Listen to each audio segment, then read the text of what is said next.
Welcome to Awesome Video Game Memories, where we talk about awesome memories about video games. I'm Ryan. I'm Josh. Player 3, Frank. And the game we're talking about today is Sonic the Hedgehog for the Genesis. Yay! Alright, so guys, what was your first reaction to Sonic in comparison to Mario? Wow, this guy's so fast he can run through loops. It was visually more pleasing than the one on the Super Nintendo, not the Super Nintendo though. The one on the Nintendo. I didn't have one at the time. Well, I confess, my first exposure to Sonic was that commercial with, that middle-aged lady, and she's all saying, "Why can't he be a nice guy like Mario?" Do you guys remember that commercial? Smarty pants! Why can't it be more like that nice boy Mario? Oh! Little brat! I kinda do, but like my exposure to Sonic wasn't through like media ad campaign blitz, it was more like I just saw a demo in a store. Right. I was just like, oh wow. So yeah, I didn't even know he had like Toot or anything until later on. Yeah, because back then, I was like that Nintendo fan that refused to believe Nintendo could do any wrong, and so I hated Sonic. I was like, yeah, no, I didn't have any, I had at the end of the day I own a Nintendo and I say I play Nintendo and da-da-da-da, but if I get a chance to play some Sonic, well, yeah, I'm gonna do it. I didn't see any, I don't remember any commercials for Sonic. I just remember seeing it at one of my other cousin's house and I played it. I'm like, oh man, that's pretty good. I like this. Right, so what was your first reaction to playing Sonic? To playing it, well, I mean, there was obviously running through loops, that was really exciting. Yes, that was amazing. I'm like, what? There was, I said, wow, this guy's so fast, he can run through loops. That was, in my first exposure, was through gameplay. And then the other thing that was really neat was, in collecting rings to stay alive, if you got hit and you lost all your rings, some of them would stay around, so you'd have a chance to pick a few back up so you could keep going. Unlike, if you're playing like Mario or something and you become small Mario, it's not like you can grab something to hopefully become big Mario again. You got one hit, and you're done if you're small Mario. Yeah, because Sonic was more hip back then, obviously. Yes. Yeah. Yeah, I mean, I remember I first played Sonic at this Ma and Pa game shop called Game Trek. Yes, it's called Game Trek. My dad was getting a haircut next to Game Trek, and so he just left me at Game Trek. And so they had Sonic to play, and I was like, do I really want to play this because I hate Sega so much? And I started playing it. Oh my god, Sonic is so cool! I like this now! And that's what turned me into a Sega fan.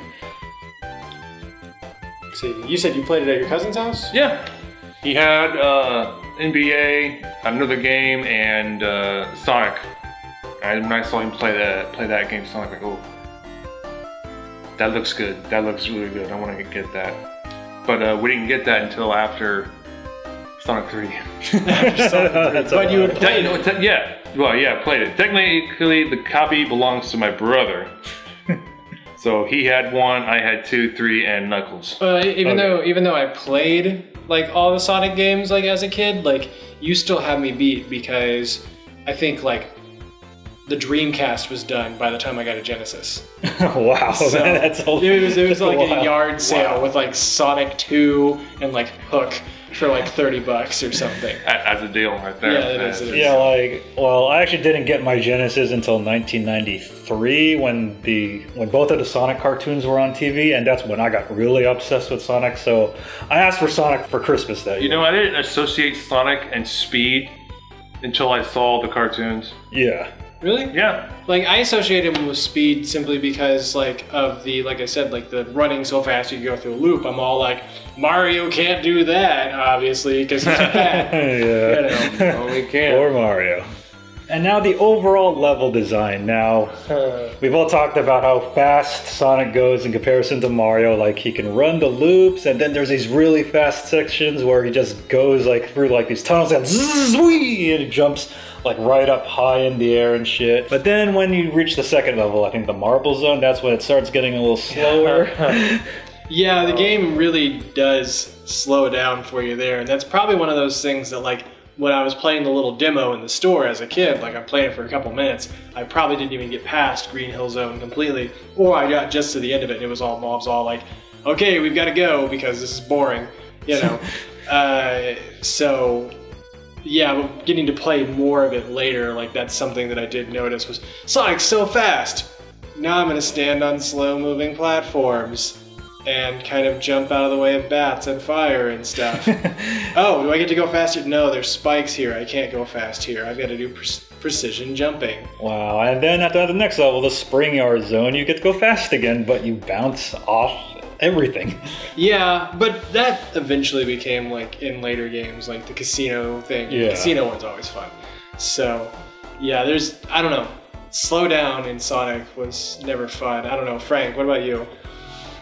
Oh, the second game? No, the second stage. The second stage, visually boring. Yeah, the marble Visually zone. boring. Yeah. But the Labyrinth one, the water one, which is called the Labyrinth Zone, Yeah. whatever, hated it. Oh yeah, I hated that too. Molasses.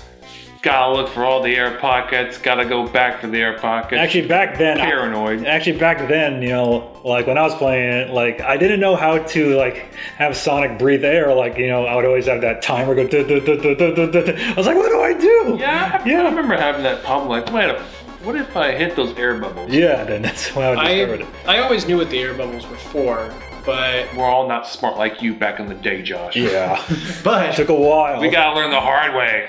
But this is the Labyrinth Zone. That was the one where it was like the never-ending like upward. Yeah, I remember that. Yeah. Right, that's what that was. Okay. I mean, in all honesty, I think the Labyrinth Zone is the worst level of the game. It probably is. Yeah. Because I mean everything else is all right. Like Yeah, it visually looks good. Yeah. I mean, the Starlight Zone. Yeah, the Starlight Zone's a lot of fun. You know, especially with like the kind of the teeter-totter sort of. Yeah. yeah. You know that, which you know made its way into other Sonic games. Like that was always really cool. Yeah, and I actually really enjoyed the Scrap Brain Zone because, you know, I saw the Sonic cartoon before I actually got there, so I was like, hey, I think this is like, you know, Dr. Robotnik's actual base from Which the cartoon. cartoon? Sonic Sat AM. Okay. Yeah, like not Adventures. Good answer. Yeah, the good cartoon, yeah. I've seen both. Yeah, I've seen both. I know, I've seen both too, but which one's better? Obviously Sat AM. Okay. Sonic Okay. X. So. Get the shovel, Ryan. Yeah. So, no, but you're talking about level design. Visually, the Marble Zone, Joe, our buddy on Twitter, he actually pointed out not too long ago, and you'll have to ask him for it. Maybe use a visual for it for the episode. He actually found Mario's face in the design. Oh yeah, I think I've seen that before. Yeah, he was all like, did anybody see this Mario face here, or is it just me? And like I'm looking at the overall big design. I'm like, this is really a stretch, dude. He goes, no, right here, this little thing. And I'm all like, oh shit, that is Mario. Yeah, I think I saw that. I was like, wow, like over 20 years later, it's just like right along the top there, like when you're up on the top, like with the grass and all that, the little things that stick up, like along the top, the border looks like eyes and a mustache, eyes and a mustache, Yeah. eyes and a mustache. So yeah, it's like Mario made his way into the first Sonic game. Oh, how about that? Yep. Yeah, so the boss fights with, you know, Dr. Robotnik. Well, back then we called him Robotnik and not Eggman. What do you guys think He of will always be Robotnik. Yeah, Never Eggman. Yeah, I will always call him Robotnik too, because that's what I was raised on. I'm a traitor. Sounds more.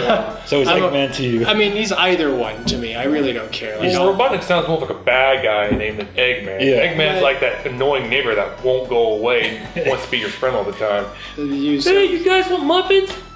Fuck off, Eggman! Fuck off! I don't know. work. He's kind of egg-shaped, and you know, he's a man. Yeah. So, Yeah, it does make sense though, Eggman. that, and, you know, if they would have called him Eggman in the U.S., there would have been a lot of Humpty Dumpty jokes that, you know, would have been. Yeah. Well, like they started calling him Eggman like after like 2004 or something. Yeah, I think with like the Sonic Adventure series and all that stuff, they kind of were all like Dr. Robotnik, also known as Eggman, you know. So Yeah. If that was like his nickname given to him by like Sonic and Tails and Knuckles, be like, you know, like a downplayed nickname, like a make fun of nickname. Yeah, well, then that would be okay. that's kind of what they did in like Sonic Adventure. was they're all like, he's Dr. Robotnik, but like Sonic and all of his furry little friends are all like, hey, Eggman. You know. That's pretty clever. Yeah, like you mentioned before, like, you know, I think Dr. Robotnik in this game, he isn't super hard, but, you know, that really annoying fight with him in the Labyrinth Zone is probably my least favorite fight with him in the game. And that's just because it's like a vertical fight. Like, it's not even like what he's doing is difficult. I do like the fight in the Starlight Zone where you have to use the seesaws, you know, to bounce up into him, or you can just bounce the bombs right into him. Yeah. I think I always use the bombs rather than jumping into him. I think it took longer, but like, you know, it was just like a safer option. Well, the Labyrinth boss, when you fight Dr. Robotnik in the Labyrinth, it gives you like a sense of panic and nervousness. Oh yeah, because of the music. Because that's like, oh shit, and I'm going slow because I'm in water, so now I not only have to worry about the spikes and the fireballs, but I got to worry about time running down. Oh yeah. For me to die. And like the first time you go through it, you're like, shit, I gotta catch up to him. Shit, I gotta catch up to him. To which, no, not really. Yeah, I've seen people like totally glitch that out before, like, you know, because it's not like it's a looping area. So like if you try and like get past Robotnik, like it does some weird stuff. I wish I could like bring it up on YouTube right now, but yeah. So the bonus stages, I have to confess, I don't like the bonus stages in the first Sonic. I do like the one in Sonic 2 and I like the one in Sonic 3 and Knuckles, but I really sucked at the bonus stages in the first game. How about you guys? Yeah, it takes a while to get used to. It does get annoying. Yeah. They're challenging and like just like in their own right, I thought they were fun, but having played like Sonic 2 and Sonic 3, you know, especially Sonic 2's bonus stage, and Sonic 3 is also, like, the first one, like, just by comparison, like, it is not really worth it at all. Like, it's not very fun. Like, it was neat when that was the only one. But once you got to the point where, like, you're going, like, and getting orbs, like, around, like, globes and stuff like that, like, it really just kind of, like, you don't really want to go back and do it again. Yeah, because I mean, I beat Sonic 2 before I beat Sonic 1, so going back to the Sonic 1 bonus stages where it's so easy to just, you know, get knocked back into like one of those balls that sends you out. Yeah. The exit. Yeah, the exit balls. Did you play Sonic 4 Chapter 1 special stages? I have played Sonic 4 though. Oh my gosh. Oh god, no I don't. There's no room for error on some of those special stages, I swear to God. Yeah, I mean, I confess I've only beaten Sonic 1 with all the Chaos Emeralds probably once in my life. I don't think... Sad little man. Yep. I never really, with the classic Sonic games, like, most times, I never really went out of the way to get the Chaos Emeralds. I just was just kind of like, I'm just going to play. And if I happen to come across a place to go into a special stage or did the right thing to get into a special stage, then like, cool, I'll do it. But like, I never was all like, I'm gonna get the special stage. Oh yeah, the entrance to get into the special stage, it's like in the level. Giant ring. Yeah, I hated that because you gotta be so precise. Oh yeah, like there's if you also miss it, it's done. Yeah, like there's also times before I would get to the end of the level, I get hit by an enemy, I lose all my rings. I'm like, shit, I have to get 50 rings again. And so I ended up going back. Yeah, well, the thing is, like, the Chaos Emeralds, like, it, like, changed up the ending ever so slightly, but, like, it didn't really do anything in the gameplay like collecting the Chaos Emeralds did in, you know, in, like, the next two games, or a lot of the other games that even going up to today, you know, like, there really wasn't much of a reason to get the Chaos Emeralds. Yeah, that's true. What did you guys think of the music? Oh, the music was awesome. I love the Green Hill Zone. Classic. Classic. Very classic. I mean, yeah, there's a lot of classic tunes in it. They're all really good. The stuff that came out in later games, it just got better, but it was a good basis, you know, but I don't really find myself, like, humming the tunes or anything aside from maybe, like, Green Hill Zone or, like, the title theme or something like that. Like, the ones that, like, everybody knows. Like, yeah, I like the Green Hill Zone. I also like the Scrap Brain Zone because it's all dark and scary, you know? I can't remember it. Well, it sounds very, very like it belongs in Sonic Sat AM. Right. Yeah. Okay, so have you guys ever did the stage select or the debug mode? Not in Sonic 1. I think Okay. I might have done stage select, but not debug mode. Right. I did that more. I did that more in Sonic 2 Right. than I did in Sonic 1. Yeah. 2 being my favorite. Yeah, because I know in Sonic 1, I always did this stage select if I just wanted to beat the game quickly. You know, sometimes I would use debug mode if I just wanted to get the Chaos Emeralds easier, but I barely ever used debug mode in Sonic 1. With the debug mode, like, I didn't use it to, like, spawn items to be able to get the Chaos Emeralds easier and stuff like that. Like, I'd just be like, I don't feel like doing this part. I'd turn myself into a box and then just, like, scroll all the way through Yeah, that's what I past would that do. part and then turn back into Sonic again and then keep going. Yeah, like, I would turn myself into 50 rings and then get those rings and then go to the bonus stage and then just float through the bonus stage and get the Chaos Emerald. Yeah, I didn't know about debug mode or stage select mode. Well, it's, you know, up, down, left, right, hold A, start. Yeah, And if you want debug this mode... is like pre-internet stuff, and Yeah, well, like my friend taught me how to do these. well, lucky you. Having friends. Yeah, because debug mode was shit. up A, down A, left A, right A. I didn't know about the Konami C, code until I hit don't- high school. But did you ever, like, as an adult, like, mess around with debug or stage select? You're just like, no, I just got good. Well, when you're just as good as I am, you don't need debug mode. Right, so after all these years, like, do you guys still think Sonic 1 holds up today in comparison to all the other Sonic games? It's better than any of the 3D ones. Oh! Do you feel that, Sega? Right in the heart, the pride, the giblets. You suck. The lack of spin dash Yeah, the lack of spin. is a pretty big deal to me. I played 2, and I went back to 1. Well, I think in the Sonic 1 port on the Game Boy Advance they added the spin dash, but I haven't I really think played they it. did add it in, like, more than one port even, but, like, I remember those ports not being all that great. Yeah. So, true. like, I didn't really ever, like, really get into it. I'm sure there's a ROM hack out there. Like, there's a ROM hack that I played. It was Sonic 1, but you're Super Sonic. Like, the whole time. Doesn't matter how many rings you have. So I'm just kind of going through the entirety of Sonic 1.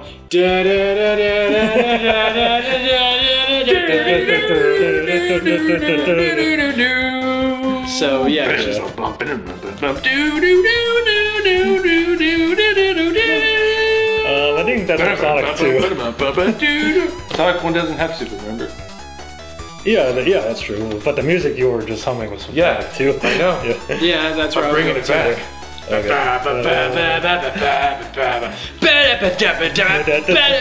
Yeah, that one. Like, just imagine playing all of Sonic 1, it's just that music the whole time.